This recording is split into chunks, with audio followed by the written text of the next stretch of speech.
Hai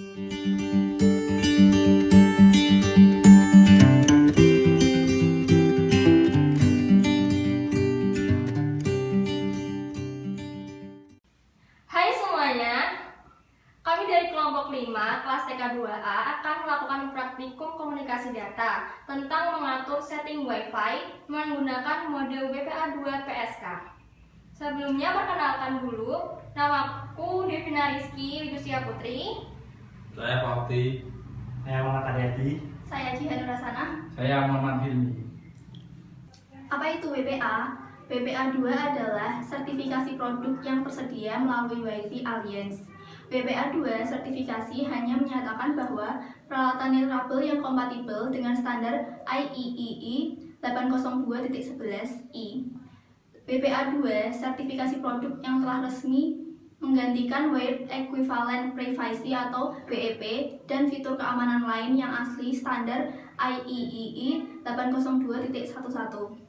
Tujuan dari WPA2 adalah untuk mendukung wajib tambahan fitur keamanan standar IEEE 802.11i yang tidak sudah termasuk untuk produk-produk yang menggunakan WPA. Kelebihan WPA2 PSK. Yang pertama, akses point dapat dijalankan dengan model WPA tanpa menggunakan bantuan komputer lain sebagai server. Yang kedua, mengkonfigurasikannya juga cukup mudah. Sedangkan kelemahan WPA2 PSK, satu-satunya kelemahan WPA PSK adalah ketika sebuah klien melakukan koneksi ke AP di mana terjadinya proses handshake. Kita bisa melakukan brute force yang akan mencoba satu persatu password yang ada dengan didapatkan dari proses handshake. Melakukan brute force adalah melakukan dengan menggunakan dictionary file yang artinya kita harus mempunyai file berisi passphrase yang akan dicoba satu persatu dengan paket handshake untuk mencari case yang digunakan tersebut. Untuk alat dan bahannya di sini adalah Cisco Linksys E1000, lalu dengan adaptornya, lalu kabel LAN tipe strike, dan satu buah laptop. Sambungkan adaptor ke power outlet, lalu soket dari adaptor ke access point. Lalu sambungkan kabel LAN tipe strike pada port 1 access point ke port LAN pada komputer.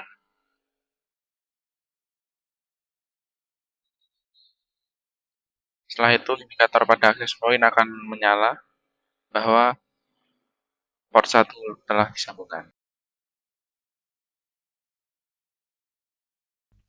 Oke, setelah kita mengkoneksikan power dan juga kabel ke laptop, jadi kita akan masuk ke konfigurasi untuk meremote ya. Nah, untuk meremote ini by default karena ini akses point-nya kita reset, jadi dia akan memberikan IP DHCP di sini. Nanti kita bisa cek di status details ya. Nah, nanti ini informasi untuk DHCP-nya nih. Oke, setelah kita mendapatkan IP subnet mask dan juga default gateway, kita akses ke remote untuk akses point itu di default gateway-nya di sini. Nah, kita remote-nya dari mana? Kita remote dari browser-nya nih. Kita ketikkan saja 192.168.1.1.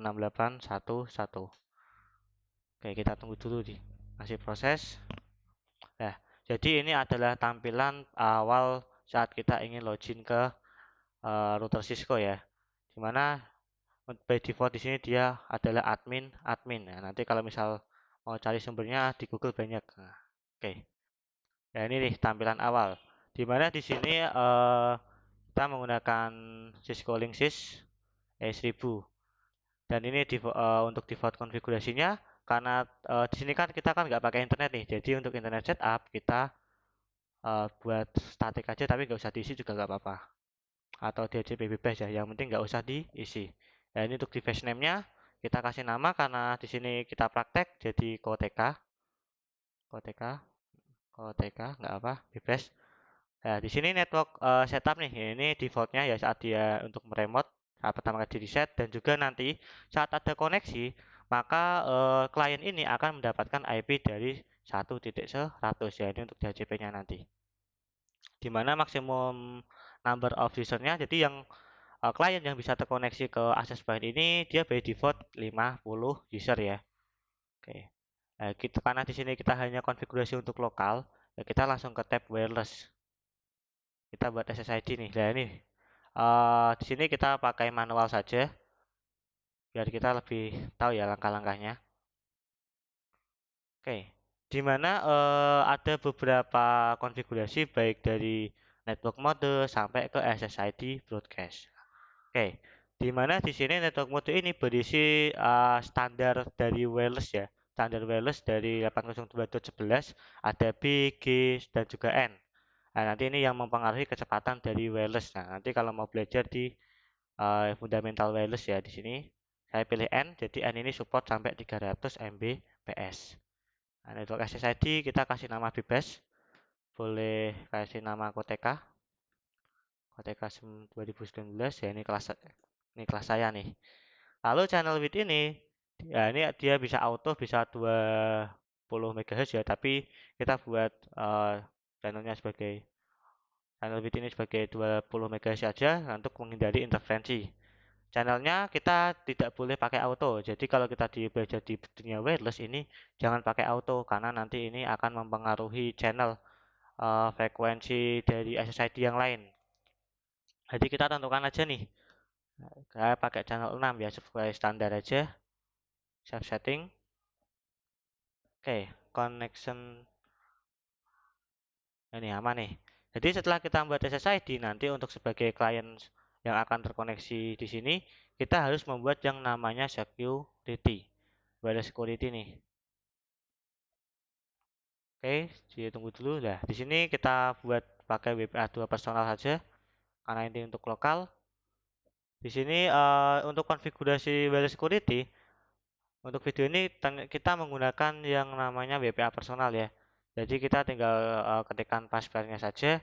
Di mana Cisco ini untuk Linksys E1000 dia nggak support WEP ya atau WPA saja, dia support sampai WPA 2. Ya, kita ketikkan saja passwordnya mungkin lebih simpel aja 1 2 3 4 5 6 7 8 9. Kayak yang simpel. Nah, nanti kalau mau belajar tentang fitur-fitur ini, tentang fitur-fitur dari Cisco Linksys ini nanti bisa dilihat di next video ya. Jadi ada security, ada wireless MAC filter, ada access dan juga application. Nah, nanti untuk mengatur traffic juga bisa. Oke, kita sudah membuat di sini. Jadi kalau untuk mengecek di sini kita pastikan bahwa access point yang kita buat ini sudah ada di laptop. Nah, nih, sudah nih. Kita coba aja akses. Oke, koneksi. 1 2 3 4 5 6 7 8 9. Kita lihat dulu ya. Oke, sudah nih. Next. Nah, dia akan verifying ya di sini. Dia akan melakukan seperti kalau di DHCP ada namanya DORA karena klien ini kan terkoneksi ke DHCP nih. Jadi ada proses DORA di sini. Discover over request acknowledge. Oke, tunggu dulu nih, masih ada proses dia. Oke. Jadi sambil menunggu di sini kalau misal kita juga bisa konfigurasi time setting ya ini bisa sesuaikan aja. Nah, ini nih sudah nih. Toreka 2019 sudah terkoneksi. Nah, untuk gaji lahir kita untuk melihat nih siapa saja sih yang terkoneksi ke wireless kita di wireless Koteka ini kita bisa lihat di menu status. Oke, tunggu dulu di menu status ini. Oke. Ini agak lama ya karena kita terkoneksi ke kabel juga, ke wireless juga. Oke, kita coba masuk ke lokal.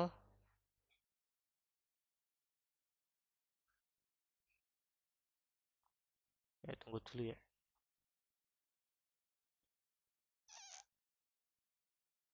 Oke nih, jadi karena tampilan ini karena ada Levic yang tabrakan ya. Nah, di sini saya hanya terkoneksi via wireless saja, jadi nggak ada koneksi kabel. Oke, kita login lagi, admin. Oh, nih, admin. Oke, kita tadi cek status. Nah, bisa lihat di bagian local network, DHCP client table. Nah, di sini ada tampilan bahwa yang terkoneksi di sini ada laptop Autorans ya. Ini laptopnya punya saya sendiri, di mana saya mendapatkan IP 149 MAC address-nya dan juga expire time-nya. Jadi untuk koneksi wireless-nya expire-nya sampai 24 jam ya atau sehari. Oke, mungkin itu untuk praktek di sini kita juga mudah banget kalau membuat wireless. Nanti banyak fitur-fitur yang lebih advance nanti kita bahas di video-video selanjutnya. Nah, tadi kan untuk SSID-nya sudah dibuat, ini untuk lainnya sudah dikonekkan ke SSID yang Kotika 2019. Kemudian sekarang kita lakukan pengujian dari klien ke AP-nya. Nah, untuk melakukan pengujian itu ada dua cara. Yang pertama bisa untuk melihat IP dinamiknya bisa melalui network. Ini masuk ke menu Open Network dan kemudian pilih change adapter option. Nah, ini yang pilih yang Kotika 2019. Kita lihat statusnya, kemudian details. Nah, ini IP dari AP-nya yang 192.168.1.1. Kemudian yang cara kedua untuk melihat IP dinamiknya, kita bisa melalui Windows R, yang ketik perintah cmd, kemudian masukkan perintah iconfig. Untuk Windows bisa melakukan perintah iconfig, kemudian kalau misal di Linux bisa ketikkan perintah ifconfig. Di situ yang bedanya. Nah, ini default gateway ini yang IP yang dari HP-nya. Kemudian kalau untuk melakukan pengetesan ping ini menggunakan ICMP. Nah, sekarang kita lakukan pengetesan dari klien ke HP dengan ketikan perintah ping, kemudian diikuti IP address dari AP-nya 192.168.1.1 dan di enter. Nah, ini kemudian setelah perintah ping dituliskan, ini muncul ada bytes-nya berapa, time-nya, kemudian ada TTL atau time tulis. Nah, ini artinya kliennya bisa meremote AP-nya meremote SSID yang telah dibuat. Nah, sekian video praktik dari kami. Mohon maaf jika ada salah kata atau salah pengerjaan. Mohon maaf. Terima kasih. Dadah. Dadah.